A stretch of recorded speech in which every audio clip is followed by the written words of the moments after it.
Hello folks, welcome to my channel. Today we are going to talk about basically if I feel like Lumix is at the end of their route, since there has been quite a long silence right now. But before that, I would like to just say sorry for whoever was following my journey here, because my last 8 months have been a complete chaos, because me and my partner of 7 years have just broke up, or just we broke up end of the summer, and we have been figuring out the co-parenting situation because I have two daughters as well. And then I lost my stepdad during Christmas as well. So it has been pretty heartbroken for me, mentally, physically, and spiritually. So I needed some space to be in my incubator to just come back to myself and then continue again my creative journey. So now I'm trying to come back as much as I can, and now we can go and talk about the video that every one of you came here to see.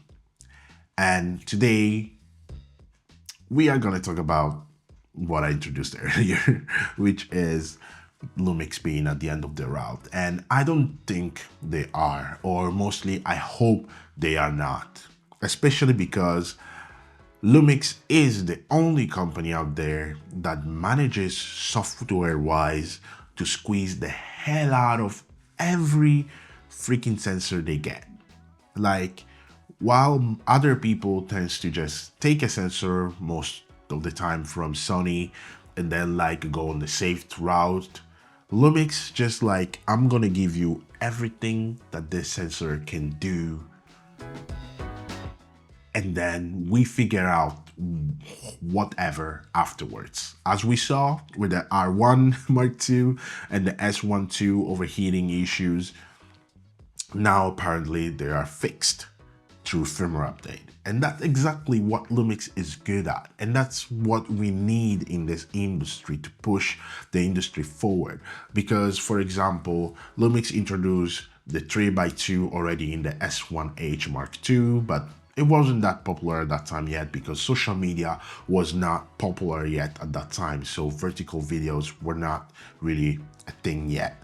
So now that they are a thing, and many clients actually wants to have horizontal and vertical at the same time delivered, and to save your time, OpenGate is really important. That even iPhones now are kind of simulating OpenGate as well. So it is important. At the point where Canon released it in two of their latest cameras, right?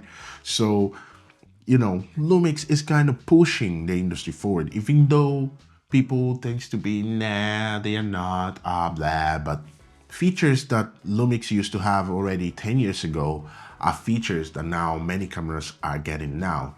Yes, it might not be the most competitive camera brand in the sense that people are not getting into it, because it is a pretty competitive camera brand. If you compare it to other cameras out there, it beats most of them when it comes to software, features, and usability. When it comes to maybe other things, then maybe there are other cameras out there, but it always depends from the use. But I don't think Lumix is at the end of their route, especially because I think there are so many things they can still do. But as everything, it comes down to money, right? Are Lumix cameras selling so well that the company can survive? Because yeah, Lumix is part of Panasonic company, right?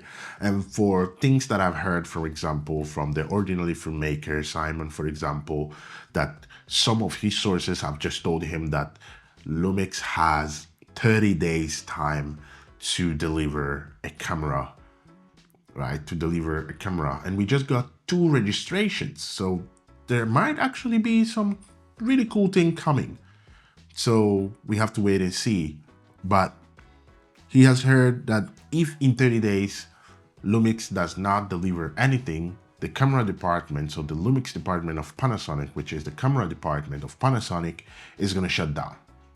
Which, please God, don't make that happen, because I love Lumix cameras and I want to see an EVA 2 or a Lumix S1H Mark II, and I want to see what Lumix can actually really do and take over, because Lumix has the potential to take over, especially now that there are so many third-party manufacturers creating good lenses for Lumix, because Viltrox has just released, you know, the 1.8.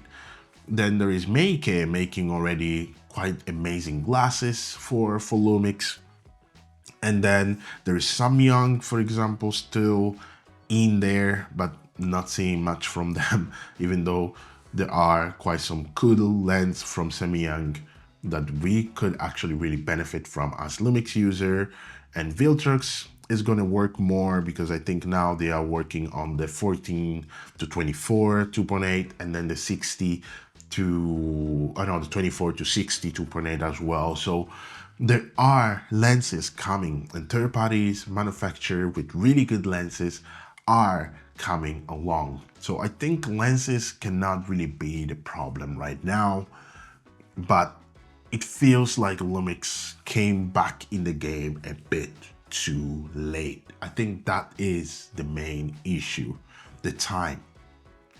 Because Lumix was supposed to introduce the autofocus system quite earlier than now, because the industry have moved so much forward, and Sony has managed to bring so much into the creativity world, to the creative world, that the time that Lumix have lost, Sony has already picked up all of that and brought everyone on their side, because Sony keeps moving forward, right? At a really fast pace, building a really huge, you know, customer base. And even industry standard cameras are mostly Sony's, right? So Panasonic, Lumix lost so much time into bringing what people really wanted, that now they are kind of having difficulties catching up.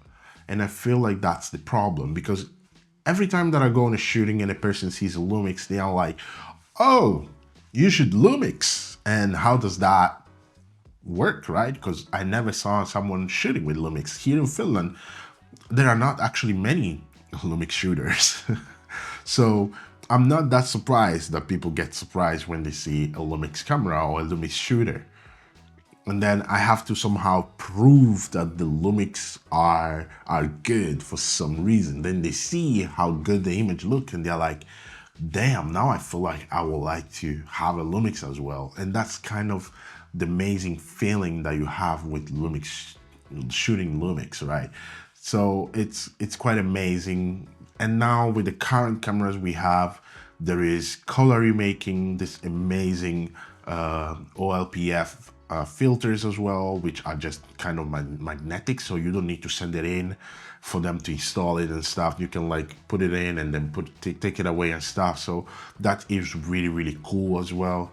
So I don't feel like Lumix is at the end of the road, but it kind of feels like it as well. So I hope it's not, because I really, really love Lumix gear and Lumix cameras, and I would really love to see what Lumix can actually do more. But I guess we will all have to wait and see. But hey, let's shout down in the comment. Let's have a huge chat and welcome me back here. And hopefully I will be being more consistent again, as I was really, really close, but I was really burned out. I was really broken. So I just needed a moment to be whole again. But I hope you guys are doing well, that you're taking care of yourself mentally, physically, and spiritually as well. Big hug to you all. Enjoy your day, and I'm gonna see you in the next one.